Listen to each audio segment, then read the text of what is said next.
Hello, my robot companions. It's Silent Signs from I Dream of Indie, and today we are taking a look at a title I've been super excited to play, Primordia.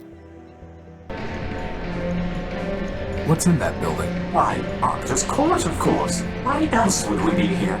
I need to see Arbiter. We all do, my dear friend. But the courthouse is locked, and first come, first served. This is a point-and-click style adventure game from the developer and publisher of Strangeland. If you aren't familiar with this channel, we covered that game last year. It was actually one of my favorite games of the year, and needless to say, I was super excited to dive into the backlog and see what else these developers had created, and lo and behold, they announced the release of Primordia for the Nintendo Switch. This one came out on PC 10 years ago in 2012. It feels like a lifetime ago, but I never got a chance to play it then, so this is my first time playing the game, and I get to play it with the option for handheld. Even though I'm not exactly a glass half full kind of gal, I was very optimistic about this title given my experience with Strangeland. So with that unreasonably high bar in place, let's discuss the plot of Primordia. In this title, you are playing as a robot named Horatio Nullbuilt, and he has a sassy sidekick, Crispin,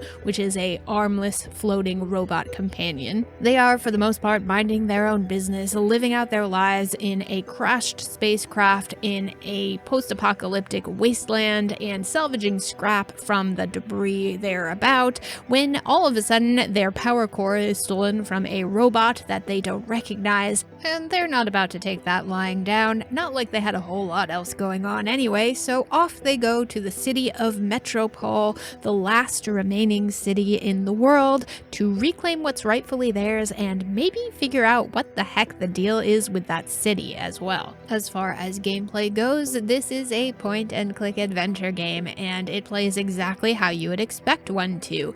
You have a cursor which you can use to select various interactive items on screen. If you're feeling a little lost, you do have the option to highlight all interactive objects at once so you can make sure you don't miss anything, which is super helpful in a game like this. Once you click on an object, you have the option to examine it, to touch it, or to send Crispin to do your biddings for you. Some items can be collected into your inventory, which you can access at any point using your data pouch. This data pouch also includes information that you pick up along the way, so you don't have to retain all sorts of codes and numbers that you might easily forget, and it includes a map which allows you to fast travel, another super helpful feature. You will often have to combine and use items from your inventory and interact with other robots that you'll encounter on your journey, but if you're feeling a little bit lost, you can always click on Crispin, who will offer a sometimes helpful hint. Most of the time he just backsasses you, but once in a while he does provide some useful information. It does have multiple endings, so there is a reason to go back in and play it again, or create multiple save files and see what happens if you make a different decision. When it comes to point-and-click style games, because the gameplay is so standard across the board,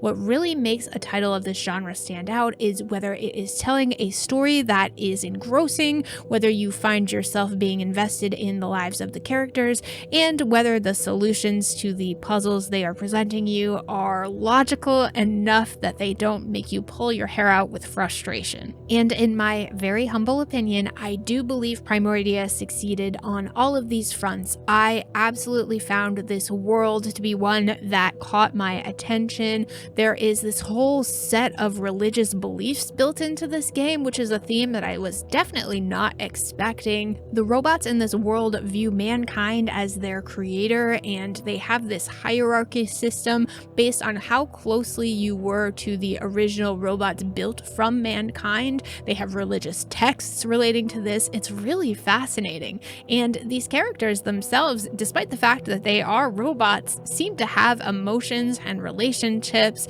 and camaraderie with their friends and family. It's very unique. And yes, I did do my fair share of backtracking between different areas of the game, trying to figure out which items get used where and which ones need to be combined. Nothing a little bit of trial and error couldn't fix, and ultimately, when I did find the solutions, I usually was kicking myself because they were quite logical. Visually, Primordia definitely looks like a predecessor of Strangeland. You can see a lot of what Strangeland becomes in this earlier title. The landscapes use a lot of browns and dark dark colors. It's very rusted and corroded, and everything around you feels both dead and alive at the same time. It's a little bit unnerving, not quite to the extent of Strangeland, but it's definitely out there. I love how distinct this art style is. It's instantly recognizable, and the same goes for the sound design as well. Voice acting in this title is absolutely impeccable.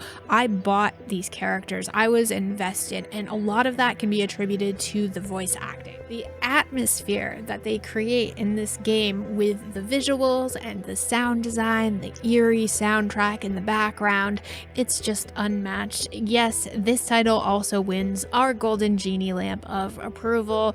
I loved it. I think you should play it. If you are a fan of point and clicks or just weird post-apocalyptic stories about robots, this game is a must play.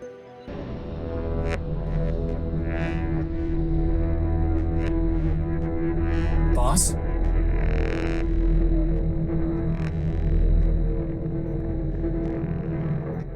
Boss, this is getting to be a bad habit.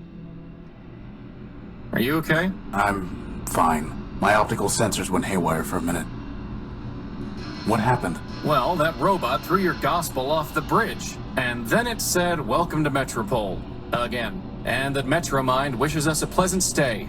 Then he left. Facade. So will you be taking a trip to Metropol? Let me know in the comments down below. Before I go, I just want to thank our indie warriors Bill T, Christian Cruz, Kevalo, Mitchell Hall, Chris Jackson, Nathan Moore, Adriana Amato, CJR, C Coil, Skepticism, Haley, Julian Colbus, Jen Rose, Jesse, CPM, Bunny, Raylan, Marky Mint, Dave Harp, Peekaboo, Lex Noyle, Eric PSC, King of the Hatch, Carmine Red, Larkison, and Blue Francis 14.